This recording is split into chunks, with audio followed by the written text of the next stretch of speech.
ආයුබෝවන් කියලා පිළිගන්නවා අදත් වෙනද වගේම Ncare LK YouTube channel එකට.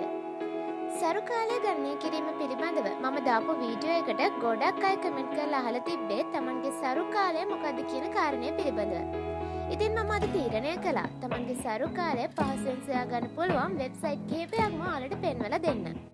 හරි අපි මුලින්ම කරන්න ඕන Google එකට ගිහිල්ලා Ovulation date calculator කියලා search කරාම අපිට මේ වගේ වෙබ්සයිට් කිහිපයක්ම පෙන්වනවා.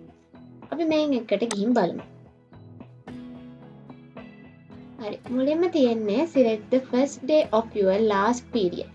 අවසන් වලට සැපෙන සිදු වුණු පළවෙනි දවස ලබා දෙන්න තියෙනවා. අපි දෙමු ජනවාරි දෙවනිද කියලා අපි දෙමුකෝ.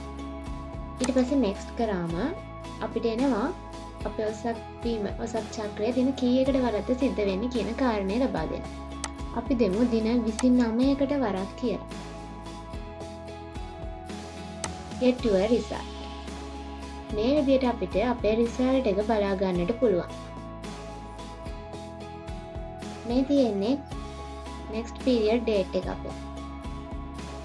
ඒ වගේම තමයි මේ තියෙන්නේ අපේ සරු කාලය 13 සිට 18 දක්වා. හරි. එහෙනම් ඔයාලට ගණනය කිරීමක් කරන්න නැතුවම ඔන්න ඔයාලගේ සරු කාලය හොයාගන්නට පුළුවන්.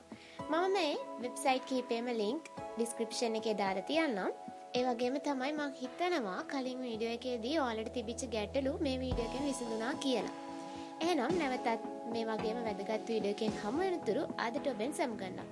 මතක ඇතුවයි channel එක වැදගත් කියලා හිතෙනවා නම් subscribe කරන්නත් අමතක කරන්න එපා. ඒ වගේම වීඩියෝ එක like කරන්න, comment කරන්න. නැවතත් වීඩියෝ එකෙන් හමු වෙනතුරු ඔබට සුබ දවසක්.